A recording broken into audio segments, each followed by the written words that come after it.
ನಮಸ್ತೆ ಕುಟುಂಬದವರೇ, ಹೆಚ್ ವೈ ಕುಟುಂಬಕ್ಕೆ ನಿಮಗೆ ಸ್ವಾಗತ. ನೀವಿನ್ನೂ ಸಬ್ಸ್ಕ್ರೈಬ್ ಆಗಿಲ್ವಾ? ಮತ್ತೇಕೆ ತಡ, ಹೋಗಿ ಸಬ್ಸ್ಕ್ರೈಬ್ ಮಾಡಿ, ಬೆಲ್ಲೈಕನ್ ಮೇಲೆ ಕ್ಲಿಕ್ ಮಾಡಿ. ನಾವು ಮಾಡುವ ಎಲ್ಲ ವಿಡಿಯೋಗಳು ಮೊದಲು ಬಂದು ನಿಮಗೆ ತಲುಪುತ್ತವೆ. ಇವತ್ತಿನ ರೆಸಿಪಿ ಪಡ್ಡು ಹೇಗೆ ಮಾಡೋದು ಅಂತ ನೋಡೋಣ ಬನ್ನಿ. 4ರಿಂದ 5 ಹೆಚ್ಚಿದ ಈರುಳ್ಳಿ, 1 ಕಟ್ ಸಬ್ಬಸಿಗೆ ಸೊಪ್ಪು. ನಾವು ಇದನ್ನು ಅಕ್ಕಿ ನೆನೆಸಿಟ್ಟು ರುಬ್ಬಿದಂತಹ ಬ್ಯಾಟರ್ಗೆ ಹಾಕ್ಕೊಳ್ಳೋಣ. ಈ ಬ್ಯಾಟರ್ ಹೇಗೆ ಮಾಡೋದು ಅಂತ ನಿಮಗೆ ಗೊತ್ತಿಲ್ಲ ಅಂದರೆ ನಮಗೆ ಕಮೆಂಟ್ ಮಾಡಿ. ನೆಕ್ಸ್ಟ್ ವಿಡಿಯೋದಲ್ಲಿ ನಾವು ಈ ಬ್ಯಾಟರನ್ನು ಹೇಗೆ ಮಾಡೋದು ಅಂತ ಹೇಳ್ಕೊಡ್ತೀವಿ. ನಂತರ ಮೇಲೆ ಕೆಳಗೆ ಈ ಥರ ಚೆನ್ನಾಗಿ ಕೈ ಆಡ್ಕೊಳ್ಳಿ. ಆ ನಂತರ ಚಿಟಿಕೆ ಸೋಡವನ್ನು ನೀರಿಗೆ ಬೆರೆಸಿ ರುಬ್ಬಿದ ಹಿಟ್ಟಿಗೆ ಹಾಕ್ಕೋಬೇಕು. ಯಾಕೆ ನೀರಲ್ಲಿ ಬೆರೆಸ್ತೀವಿ ಅಂತೇಳಿದ್ರೆ ಗಂಟಾಗಲ್ಲ ಮತ್ತು ಎಲ್ಲ ಕಡೆನೂ ನೀಟಾಗಿ ನಾವು ಕನ್ಸಿಸ್ಟೆನ್ಸಿ ಮೇಂಟೈನ್ ಮಾಡಬೇಕು. ಅದಕ್ಕೋಸ್ಕರ ಸೋಡಾ ಎಲ್ಲ ಕಡೆನೂ ಮಿಶ್ರಣ ಆಗಬೇಕಲ್ವಾ. ನಂತರ ನಾವೀಗ ಒಂದು ಮಿಕ್ಸಿ ಜಾರ್ಗೆ ಕರಿಬೇವು ಸೊಪ್ಪು, ಬೆಳ್ಳುಳ್ಳಿ, ಜೀರಿಗೆ, ಹಸಿಮೆಣಸನ್ನು ಹಾಕ್ಕೊಂಡು ರುಬ್ಕೊಳ್ಳೋಣ. ಇದು ಯಾಕೆ ಅಂತ ಹೇಳಿದರೆ ಇದು ತುಂಬಾ ಟೇಸ್ಟಿಯಾಗಿರುತ್ತೆ. ಏನು ಈ ಮಸಾಲ ಏನು ಹಾಕ್ಕೊಂಡವಲ್ಲ, ಇದು ಒಂದು ಸೀಕ್ರೆಟ್ ರೆಸಿಪಿ. ಇದು ನಮ್ಮ ಅಜ್ಜಿ ನಮ್ಮ ಅಮ್ಮನಿಗೆ ಹೇಳ್ಕೊಟ್ಟಿದ್ದು, ಅಮ್ಮ ನಮಗೆ ಹೇಳ್ಕೊಟ್ಟಿರೋದು. ತುಂಬಾ ರುಚಿಯಾಗಿರುತ್ತೆ ಪಡ್ಡು ಮಾತ್ರ. ಈ ರೆಸಿಪಿ ಹಾಕೋದ್ರಿಂದ ಚೆನ್ನಾಗಿ ನುಣ್ಣಗೆ ರುಬ್ಕೊಂಡು ರುಬ್ಬಿದ ಮೇಲೆ ಹಿಟ್ಟಿಗೆ ಪಡ್ಡಿನ ಹಿಟ್ಟಿದೆಯಲ್ಲ ಅದಕ್ಕೆ ಕಲಿಸ್ಕೋಬೇಕು. ಚೆನ್ನಾಗಿ ಮೇಲೆ ಕೆಳಗೆ ಮಾಡಿ ಕಲಿಸ್ಕೊಳ್ಳಿ. ತುಂಬಾ ಟೇಸ್ಟಿಯಾಗಿ ಬರುತ್ತೆ ಪಡ್ಡು. ಓಕೆನಾ? ನೀವಿನ್ನೂ ಟ್ರೈ ಮಾಡಿಲ್ಲ ಅಂದರೆ ನಮ್ಮ ವಿಡಿಯೋ ನೋಡ್ಕೊಂಡು ಟ್ರೈ ಮಾಡಿ. ನಿಮಗೆ ವೆಜ್ಜಲ್ಲಿ ಬೇರೆ ಬೇರೆ ರೆಸಿಪಿಗಳು ಬೇಕು ಅಂದರೆ, ಈಸಿ ರೆಸಿಪಿಗಳು ಬೇಕು ಅಂದರೆ, ಕಷ್ಟದ ರೆಸಿಪಿಗಳು ಬೇಕು ಅಂದರೆ ಕಮೆಂಟ್ ಮಾಡಿ. ನೀವು ಕಮೆಂಟ್ ಮಾಡೋದ್ರ ಮೂಲಕ ನಮಗೆ ತಿಳಿಯುತ್ತೆ ಯಾವ ರೆಸಿಪಿಯನ್ನು ನಿಮಗೆ ಹೇಳ್ಕೊಡ್ಬೋದು ಅಂತ.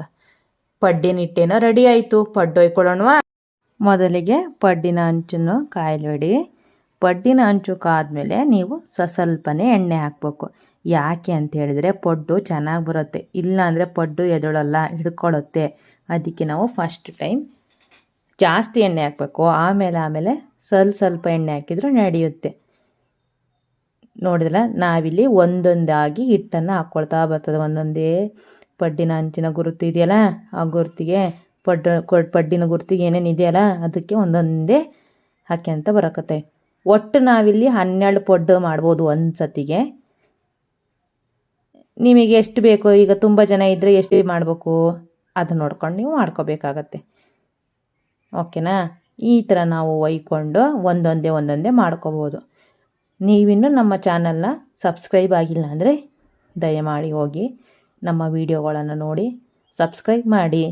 ಬೆಲ್ಲೈಕನ್ ಮೇಲೆ ಕ್ಲಿಕ್ ಮಾಡೋದನ್ನು ಮರಿಬೇಡಿ. ಯಾಕೆ ಅಂತ ಹೇಳಿದರೆ ನಾವು ಏನೇನೆಲ್ಲ ವೀಡಿಯೋ ಮಾಡ್ತೇವಲ್ಲ, ಹೊಸ ವೀಡಿಯೋಗಳು ಮೊದಲೇ ನಿಮಗೆ ಬಂದು ತಲುಪುತ್ತವೆ. ನೀವು ವೆಯ್ಟ್ ಮಾಡೋದೇ ಬೇಡ, ವಿಡಿಯೋ ಬರುತ್ತಾ ಬಂದಿಲ್ವಾ ಅಂತ. ಡೈರೆಕ್ಟ್ ನೀವು ಬೆಲ್ಲೈಕನ್ ಮೇಲೆ ಕ್ಲಿಕ್ ಮಾಡಿ ನಾವು ಹಾಕಿದ ತಕ್ಷಣವೇ ನಿಮಗೆ ನೋಟಿಫಿಕೇಷನ್ ಬರುತ್ತೆ. ನೀವು ಇಮಿಡಿಯೇಟಾಗಿ ನೋಡಿಬೋದು ನಮ್ಮ ರೆಸಿಪಿನ. ಆವಾಗ ನಮಗೂ ಕೂಡ ಸಪೋರ್ಟ್ ಸಿಕ್ಕಂಗಾಗತ್ತೆ. ನಂತರ ನಾವಿಲ್ಲಿ ಒಂದು ಸ್ವಲ್ಪ ಹೊತ್ತು ನಾವು ತಟ್ಟೆ ಮುಚ್ಚಿಟ್ವಿ. ಅದಾದಮೇಲೆ ಈ ಥರ ನಾವು ತಿರುವಾಕೋಬೇಕು. ಕೆಳಮುಖ ಬೆಂದಿರುತ್ತೆ, ಮೇಲ್ಮುಖ ಹವೇಲಿ ಸ್ವಲ್ಪ ಬೆಂದಿರುತ್ತೆ. ಆಮೇಲೆ ನಾವು ತಿರುವಾಕಬೇಕು. ಎರಡೂ ಮುಖವನ್ನು ನಾವು ಚೆನ್ನಾಗಿ ಬೇಯಿಸ್ಕೋಬೇಕಾಗುತ್ತೆ. ನೋಡ್ಕೊಂಡು ಬೇಯಿಸ್ಕೊಳ್ಳಿ, ಇಲ್ಲಾಂದರೆ ಪಡ್ಡು ಸಿಯುತ್ತೆ. ಚೆನ್ನಾಗಿ ಈ ಥರ ಒಂದು ಮುಖ ಬೆಂದ ತಕ್ಷಣ ನೋಡಿಕೊಂಡು ಇಮಿಡಿಯೇಟಾಗಿ ಮಾಡಬೇಕು. ಚೆನ್ನಾಗೂ ಬರುತ್ತೆ ಪಡ್ಡು, ಸ್ಮೂತಾಗೂ ಇರುತ್ತೆ. ನಾವು ಹೇಗೆ ಬೇಯಿಸ್ತೀವಿ ಅನ್ನೋದ್ರ ಮೇಲೆ ಪಡ್ಡಿನ ಔಟ್ಪುಟ್ ಚೆನ್ನಾಗಿ ಬರುತ್ತೆ. ಅದಕ್ಕೆ ನಾವು ಬೇಯಿಸ್ಕೊಳ್ಳೋದ್ರ ಮೇಲೇ ಎಲ್ಲ ಡಿಪೆಂಡು. ತುಂಬ ಡಿಲೇ ಮಾಡಿದರೆ ಸೀದೋಗುತ್ತೆ. ಅದಕ್ಕೆ ಈ ಥರ ನಾವು ಒತ್ತಿ ಬೇಯಿಸ್ತದೀವಿ. ಸ್ಮೂತಾಗೂ ಸ್ಪಾಂಜಿಯಾಗೂ ಇರುತ್ತೆ. ಸಣ್ಣ ಉರಿಲೇ ಬೇಯಿಸ್ಕೋಬೇಕು. ಪಡ್ಡೇನ ತಯಾರಾಯಿತು. ಕೊಬ್ಬರಿ ಚಟ್ನಿ ಮಾಡೋದು ಹೇಗೆ ಅಂತ ನೋಡೋಣವಾ? ಮೊದಲಿಗೆ ಇಲ್ಲಿ ನಾವು 5 ಹಸಿಮೆಣಸಿಕಾಯಿ ತಗೊಂಡಿದ್ದೀವಿ. ಚೆನ್ನಾಗಿ ಎಣ್ಣೆಯಲ್ಲಿ ಫ್ರೈ ಮಾಡ್ಕೊಳ್ಳಿ. ನಾವು ಪ್ರತಿ ಸಾರಿ ಕೊಬ್ಬರಿ ಚಟ್ನಿ ರೆಸಿಪಿ ಹೇಳ್ಕೊಡ್ತಿದ್ದೀವಿ. ಕಲ್ತ್ಕೊಳ್ಳಿ, ಮಾಡ್ಕೊಳ್ಳಿ, ತಿನ್ಕೊಳ್ಳಿ. ನಂತರ ನಾವಿಲ್ಲಿ ಕೊಬ್ಬರಿ ತುರಿ, ಬೆಳಗಡ್ಲೆಯನ್ನು ಕೂಡ ಸೇರಿಸ್ಕೊಳ್ತಿದ್ದೀವಿ. 2 ಬಾಕ್ಸಷ್ಟು ಬೆಳಗಡ್ಲೆ ಸೇರಿಸ್ಕೊಂಡ್ವಿ. ನಂತರ ಏನು ಕರೆದುಕೊಂಡಿದ್ವಲ್ಲ ಹಸಿಮೆಣ್ಸಿಕಾಯಿ ಕೂಡ ಹಾಕ್ಕೊಂಡ್ವಿ. ನಂತರ 2 ಬೆಳ್ಳುಳ್ಳಿನ ಬೇಳೆ ಮಾಡಿಕೊಂಡು ಹಾಕ್ಕೊಳ್ತಾ ಇದ್ದೀವಿ. ಆ ನಂತರ ನಾವಿಲ್ಲಿ ಸ್ವಲ್ಪ ಶುಂಠಿ, ಹಸಿ ಶುಂಠಿ ಹಾಕ್ತಿದ್ದೀವಿ ನೋಡಿ. ಹಸಿ ಶುಂಠಿ ಹಾಕೋದ್ರಿಂದ ಜೀರ್ಣಕ್ರಿಯೆ ಚೆನ್ನಾಗಿರುತ್ತೆ. ಆನಂತರ 10 ಎಲೆ, ಒಂದು ಎಸಳಷ್ಟು 10 ಎಲೆ ಬರ್ತದಲ್ಲ ಅಷ್ಟು ಕರಿಬೇವು ಸೊಪ್ಪು, ರುಚಿಗೆ ತಕ್ಕಷ್ಟು ದೊಡ್ಡ ಉಪ್ಪು ಹಾಕ್ತಿದ್ದೀವಿ. ರುಚಿಗೆ ನೋಡಿಕೊಂಡು ನಿಮಗೆ ಎಷ್ಟಾಗುತ್ತೋ ಅಷ್ಟು ನೋಡ್ಕೊಂಡು ಮಾಡ್ಕೊಳ್ಳಿ. ನಮಗೆ ಕೈ ಅಳತೆ ಗೊತ್ತಾಗುತ್ತೋ ಅದಕ್ಕೋಸ್ಕರ ನಾವು ಇಷ್ಟ ಹಾಕ್ತಿದ್ದೀವಿ. ಈಗ ಇದನ್ನು ರುಬ್ಕೊಳ್ಳೋಣ.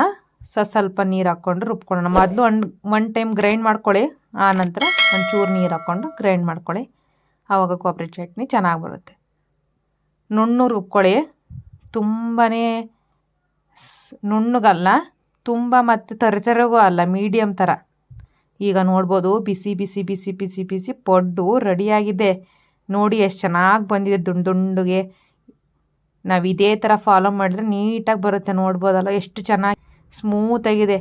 ಆಹಾ, ಬಿಸಿ ಬಿಸಿ ಬಿಸಿ ಪಡ್ಡು ಜೊತೆಗೆ ಕೊಬ್ಬರಿ ಚಟ್ನಿ ತಿಂತಾ ಇದ್ದರೆ ಬಾಯಲ್ಲಿ ನೀರು ಹಾಗೇ ಬರುತ್ತೆ. ನೋಡ್ತಾ ಇದ್ದೀರಾ, ಮಕ್ಕಳಂತೂ 2 ಬಾರಿ ಹಾಕ್ಸ್ಕೊಂಡು ತಿಂದರು ನೋಡಿ. ಇಲ್ಲಿ ಎಷ್ಟು ಚೆನ್ನಾಗಿ ಬಂದಿದೆ ಪಡ್ಡು.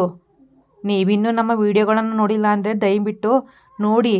ಆಮೇಲೆ ಈ ಪಡ್ಡಿನ ರೆಸಿಪಿ ಹೇಗಿತ್ತು ಅಂತ ಕಮೆಂಟ್ನ ಮೂಲಕ ತಿಳಿಸಿ ಮರಿಬೇಡಿ. ಮತ್ತೆ ಮುಂದಿನ ವಿಡಿಯೋದಲ್ಲಿ ಸಿಗೋಣ. ಬಾಯ್.